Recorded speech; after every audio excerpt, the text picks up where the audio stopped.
ঘুমাইতে যখনই আমি যাই এত বড় খাট থাইকা বউ একটা নাই, এখন কি যে করি ভাই আমার বউ একটা চাই। এই শীতে আমি একটা বিয়া করতে চাই, ওরে বিয়া ছাড়াই আমার কোনো উপায় তো আর নাই। শালার এই পোলার মাথাটা তো পুরা গেছে, এই পাগল হয়ে যাইব। এতে এনা হলে তো আমার মাথাও খাইব। তারা মজা দেখাইতেছে। ওরে বিয়া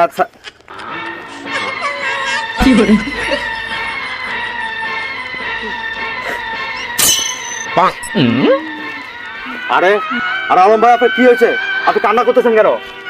আরে ভাই আমাকে খুলে বলেন ঘটনাটা কি। তুমি জানো না কিছু? না তো। তুমি গিরার মতো না কই থাকো কেন?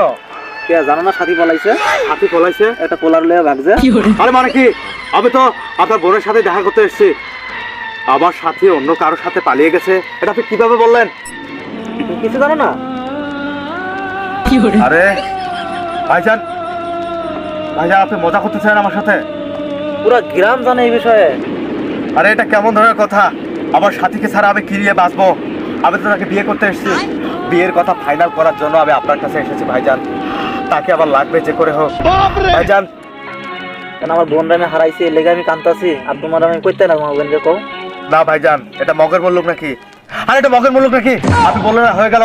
আপনার বোন কোথায় না কার সাথে পালিয়ে গেছে, এই ধরনের মন গড়া কথাবার্তা বলে আপনি আমাকে ইমোশনাল করবেন না প্লিজ ভাইজান। আর আপনি জানেন আপনার বোনের জন্য আমি কি কি করেছি? আপনার বোনের জন্য আমি কত রাত জেগে জেগে নিজের সময়ের গুয়া মারা না মানে মেরেছি। আপনার বোনের সাথে ফোন কলে কথা বলে SMS করতে গিয়ে, চ্যাটিং করতে গিয়ে আমার অবস্থা পুরোপুরি খারাপ। আমি পড়াশোনায় অমনোযোগী হয়ে লাস্টে আমি অনার্সে ফেল করেছি। আপনার বোনের জন্য এত সব বিসর্জন। আর আপনার বোনকে নিয়ে আমি কোথায় কোথায় ঘুরতে গেছি, বাবার পকেট থেকে টাকা চুরি করেছে, মায়ের পকেট থেকে টাকা, মায়ের তো পকেট নেই, আরে আমি চুরি করেছি। সেই টাকা দিয়ে আপনার বোনকে ইমপ্রেস করার জন্য, খুশি করার জন্য কত জায়গায় ঘুরিয়েছি।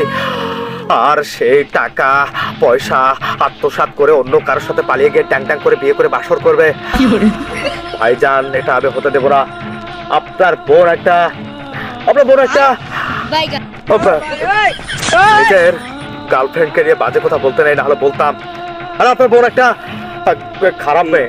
আর আপনি তার থেকেও বেশি খারাপ। আর আপনি কেমন ভাই?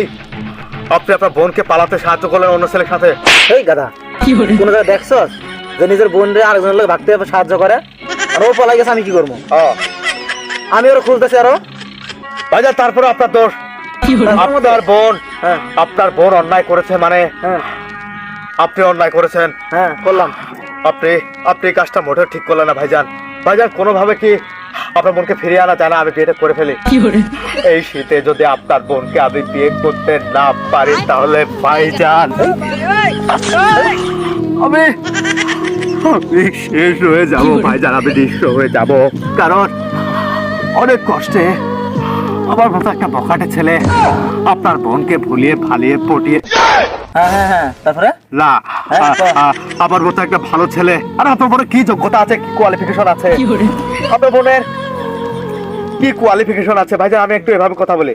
বল কথা বল আরামে শুয়ে। আপনার বোন আমার সাথে কিভাবে এই অন্যায়টা করতে পারলো?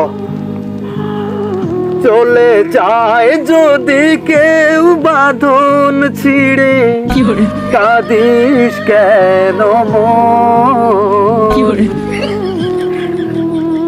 ভাঙা গড়ারে জীবনে আছে সর্বক্ষণ। তোরা যে তোরা বাপে পাগল কয় এমনি কয় না, বুঝছো? আসলে তুই পাগল।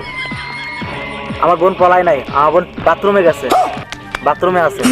বাথরুমে? হ্যাঁ বাথরুমে হাঁটতে গেছে। আমার সাথে হাঁটতেছে, আমি মনে করছি অন্য কারোর সাথে পালিয়ে গেছে। না, আমার বিশ্বাস আছে দৃঢ়। কারণ ভাইজান এক মিনিট, কারণ আপনার বোন আমাকে যে পরিমাণ ভালোবাসা দিয়েছিল আমি জানি। আমার সাথে আমাকে ভুলতে পারে না কখনো এত বড় অন্যায়টা আমার সাথে করতে পারে না। সে হাঁটতে গেছে, আর আপনি বললেন সে অন্য ছেলের সাথে ভেঙে গেছে। আমি ভয় পেয়ে গেছিলাম ভাইজান, আমি তো খুশি হয়ে গেছি না, আমি তো আপসেট হয়ে গেছিলাম। কিন্তু আপনার বোন আমার কাছে রিস্টার হওয়ার কারণে, মানে ফিরে আসার কারণে আমি খুবই বেশি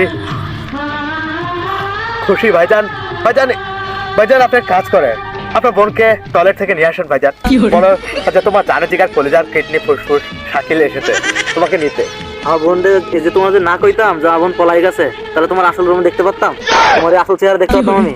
ভাইজান এই আমার বোনের যে বদনাম গুলো তুমি করলা। ভাইজান আসল চেহারা মানে আমি ক্রিম মাখি না ভাইজান, আমার বর্তমান যেমন চেহারা এমনই, আমার আসল কোনো চেহারা নেই, এটাই আমার আসল চেহারা। আমি মুখ ধুয়ে ডিরেক্ট চলে এসেছি।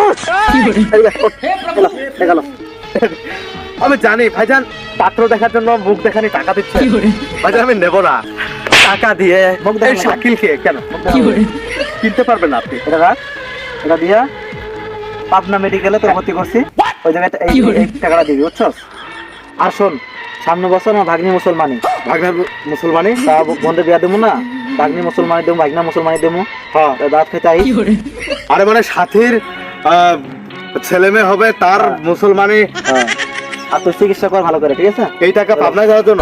পাবনায় যাইয়া ভর্তি হয়েছে। আর শোন, পাবনা যাই তোর ভর্তি করবো, আর ওই ছুটির বিষয়ে তুই টেনশন করিস না, কোনো ছুটি আমি নিয়ে দেবো, দাঁত খেতে আয় করিস, ঠিক আছে? আরে আরে আরে আলম ভাই, আরে দেখ সাথীকে না পেলাম কিন্তু 200 টাকা তো হলো। এই 200 টাকা দিয়ে 2 দিন আমি দিব্যি মেরাজবিরি কিনে আমি তো দারবি খাই, কিনে খেতে পারবো। সাথী তুমি হাগো আম্মা, সাথী হাগো, জানেমান তুমি হাগো, তুমি শান্তি মতো পরে বের হইও। আর আমি তোমার ছেলের শূন্যতে খাতনায় অবশ্যই দাওয়াত গ্রহণ করলাম। আরে চলে যাই।